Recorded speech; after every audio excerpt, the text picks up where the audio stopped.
Hello, welcome back to the YouTube channel of Bethel Evangelical Free Church Hanley. I'm Pastor Gervais Charmley, and this video we're back in Staffordshire, back in the home county of the church. We're here in the beautiful medieval church of Hamstall, Ridware. This is located not that far from Rugeley. The church is noted, first of all, for its medieval beauty, but secondly, for a connection with Jane Austen, who visited here in 1806.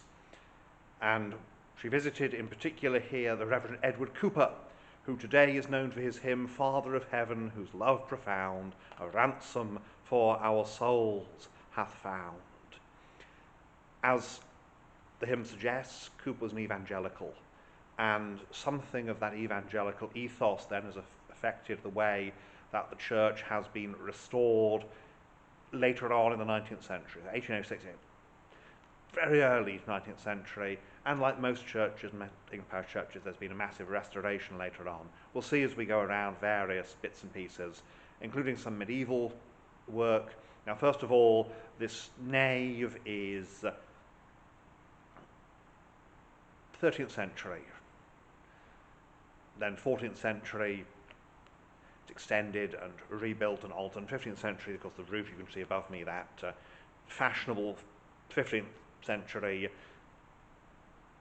low-pitch roof with the clerestory, and you can see it's a sunny day, and you can see the effect of the clerestory, the big windows, the nice, massive, great east window there, just flooding the whole building with light. It's a lovely building. It's a lovely location next to a ruined manor house. The manor house, and one of the reasons Jane Austen probably visited was that her mother's family owned the old manor house, so she had a family connection here.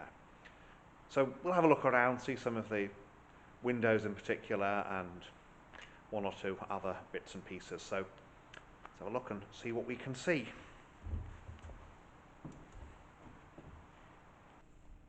And so here we are, Hamstall, Ridware. The name Hamstall comes from a family that owned the manor house back in the Middle Ages, and like so many of these places with funny names. And there's a number of Ridwares: Pipe Ridware, Hill Ridware, Maversin Ridware, and of course Hamstall Ridware. See up there, this lovely 15th, maybe 16th century roof, this perpendicular era. And we'll start off, as usual, here we are at the West End. Now the font is actually, well, there's two fonts in here actually. There's the Victorian font you can see over there, and we'll see then as we go round. There's also a Norman font, and of course it's much more interesting. You can see this has been screened off by a display about Jane Austen, a bit there about the history. It's 1130s, actually, 12th century, and then massively rebuilt. These arches and things have all been added, but there is a 12th century core here somewhere. There's the Norman font, and this, of course, is 12th century, and you see this wonderful interlaced circles decoration, very interesting. This is, of course, the south aisle, and we've got a par-close screen. When the screen closes off, the chapel at the end of an aisle, or it's a par-close screen. If it's in the middle, it's a chancel screen or rood screen, depending on what you think is the proper terminology. Pugin didn't like rood screens, so let's call them rood screens, just to annoy Pugin. And we have here, obviously, the north aisle and west. You see up there the remains of a Norman window from before the tower was put in. The stained glass includes some medieval elements. This is very much a fairly radical Victorian restoration, which is based upon what you can see here in this window. There's some medieval stuff in the background, but the faces have all been renewed. Here we have Lieutenant Charles J. Maclean, 9th Royal Scots Highlanders, 51st Division, fell in action September the 20th, 1917, during the Great War, 1914 to 19. You know, 19 because, of course, that's when the Versailles Treaty is signed that actually ends the war and not just the fighting. And this memorial is directed by his wife and relatives. There's another one. I think you see these are the apostles. You can see St. John there with his cup with a dragon in it. And so And St. John really is a good example of how the Restoration didn't really work so well if you've got part of the face surviving, because the Victorian bit inevitably looks different. The War Memorial tells us that the old churchyard cross was restored as a peace-off, as a thank-offering of peace in 1919, and the following gave their lives to the king and country: Charles Maclean, Percy Grimley, Joseph Henwood, Samuel Lowe, Wilfred Weaver, and then 1939-45, John Wainwright and Albert Goring. Another Park Close screen, very nice, late medieval, late 15th, early 16th century, with it looks like some later additions, shall we say, and again more apostles, and again this contrast between the original, you see St. Peter there, very obviously the keys, and then St. Andrew with his cross over his shoulder, and this is how you recognise who the figures are meant to be in these, because of course it's iconography. And here we can see the rood stair, and the stair went up, and there would have been then a rood beam, and quite probably galleries over the aisle, certainly over the south aisle. Pulpit, quite prominent, and you see that's where the chancel screen would have been. That's why you've got this break of chancel there, and there we go. And then on this side you can see where there's been some infill, because when the rood loft was abolished. Nice big organ in there. Now, before we have a look at the chancel, just go through here, we are allowed to do this, into the little kitchen area, and this is where is Edward Cooper's memorial.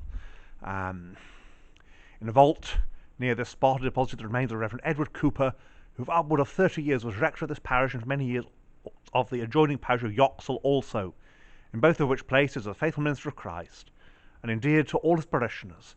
He discharged with unremitting zeal the duty of his sacred office. He was the only son of the Reverend Edward Cooper, LL.D., vicar of Sonning, Berkshire, and prebendary of Bath and Wells, and of Jane his wife, granddaughter of Theophilus Lee, and of course this is the family connection with Jane Austen then.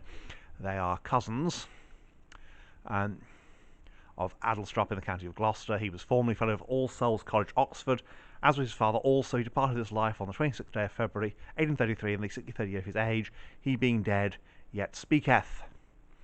And in the same vault also repose the remains of Caroline Isabella, his widow, being daughter of Philip Lib Powers, Esquire of Hardwick House in the county of Oxford. She died on the 28th day of August, 1838, in the 63rd year of her age. This tab is erected by their late surviving children as a tribute of grateful affection and respect to the memory of their deeply lamented and much beloved parents. And then below we have memorial to Amelia Frances Cooper, and a number of the children. Then we've got Warren Cooper, youngest son, who died 1844, aged 39.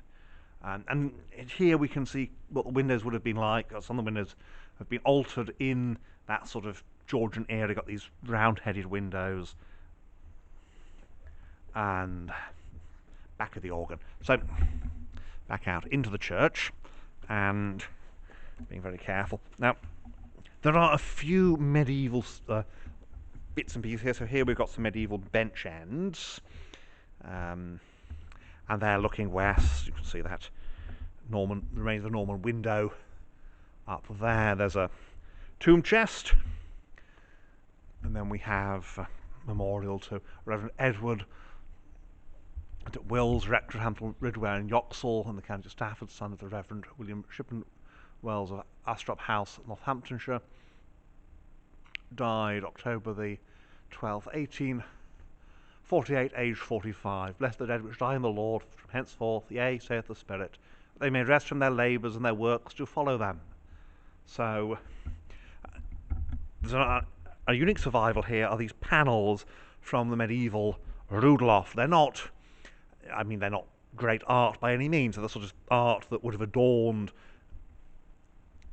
rood lofts, really, and I guess one would say it is a little bit R-U-D-E rude. But you can see here this is to do with Christ's death and passion, and these panels have survived and they've been incorporated into the reredos.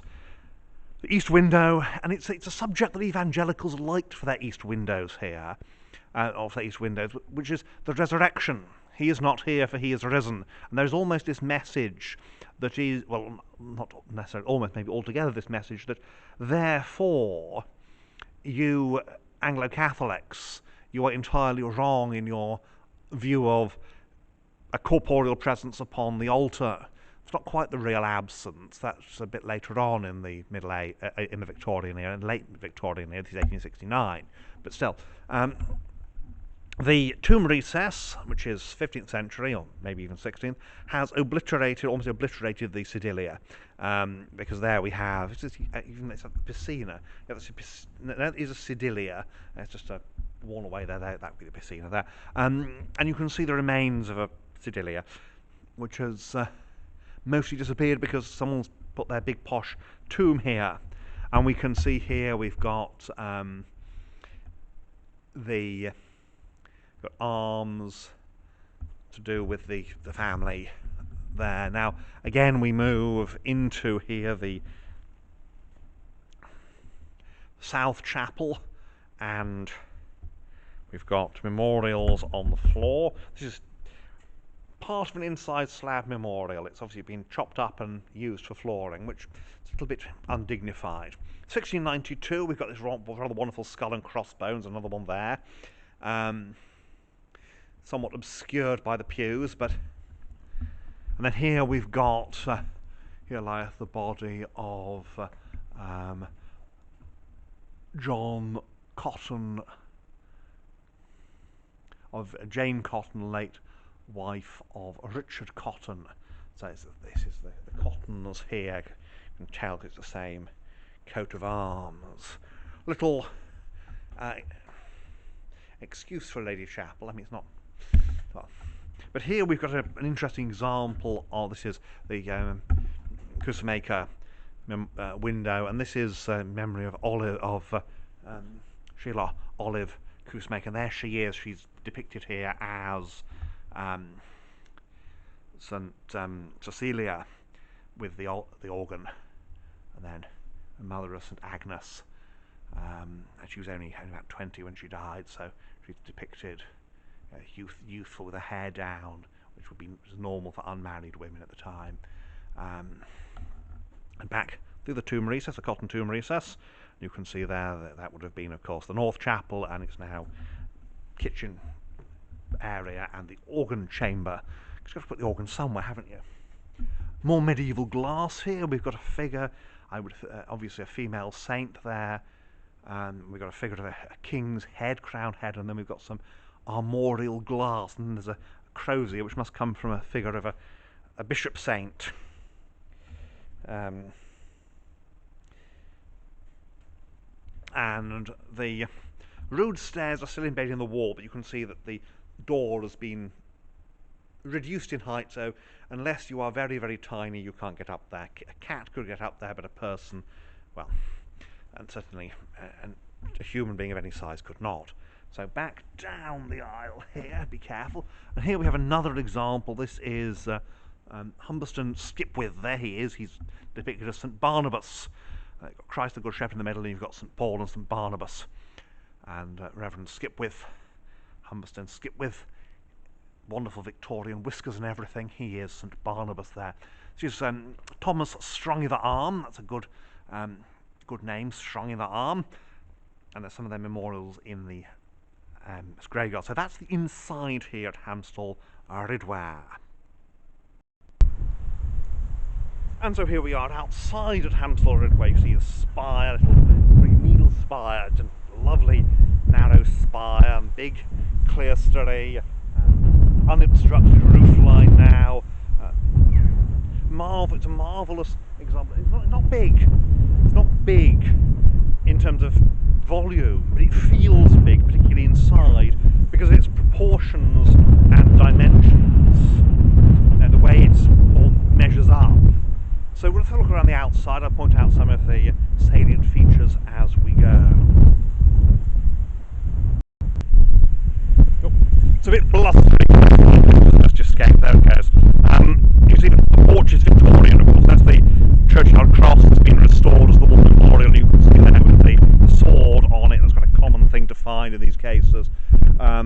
We have here the strong in the arm memorial, strong in the arm tomb, and this is spelling is a bit fluid in the period, and here we have it's strong in the arm there, it's strong in the arm here. It's the same name, and strong in the arm would be how it's pronounced, I expect, not because of course the I mean, very much as we get the English word handicap from hand in cap. Nothing to do with cap in hand, it's to do with a rather obscure forfeit game.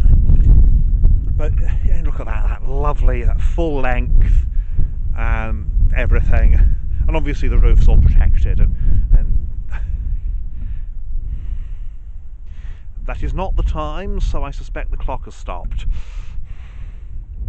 Another strong in the arm tomb there, big table tomb, very popular in the 18th century, and indeed, among other things, it's got presents. You notice it. You'll notice behind there's some of the remains of the manor house. The manor house is largely demolished, but parts of it still survive, as we'll see. East End, and these full-length aisles with chapels at the end. You can just see the break though. There's a line in the masonry, and the nave and chancel are basically about the same length, which is unusual. But it tells you something about this. 13th century, you have this elaboration of the liturgy. Look at the site, it's gorgeous. Wonderful setting. It's elaboration of the liturgy, which then means bigger chancels, and the chancel is 14th century. Whacking great, and that window is a 14th century type. You can see right at the end here now is the vestry, hence the little windows. You see the old roof line there on the aisle, very impressive. And as we go around, you've got these lovely slate graves. It's blowing, I can't help it. Lovely slate gravestones with their epitaphs on them. It's so typical. That's the tower. Now, when the Lee family let the manor to tenants, one of the things they said was that the tower had to be retained. As you can see here now, you can see that's very much 18th century work on the outside as well as the inside. So it's been, this isn't full length. This, as we saw, there's a bay on the chancel beyond it. Now, this I expect. This is Edward Cooper is buried here. This is his plot, the Cooper plot, and there we go. You see the chapel. Do wonder what was the best mortuary chapel. Would have been a mortuary chapel, but and you see there the tower that stands high. You imagine that was originally part of an enormous house on the site, vast reduced in size, because it's gone from being an important residence to being an unimportant residence. There we are, Edward Cooper's tomb. That's here. There we are, there's the tower. Imagine, it hasn't changed a huge amount since 1806. Certainly on the outside, and I think Jane Austen would be quite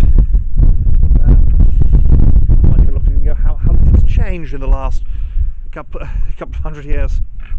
There again we have these graves and another big table tomb. So it's a very impressive building here. We'll just back up and have a look up at the tower from here. There we are. So you can see you've got, so we can ignore the outdoor toilet. We've got the door at the bottom, and then it goes all the way up, and then there's a little needle spire really.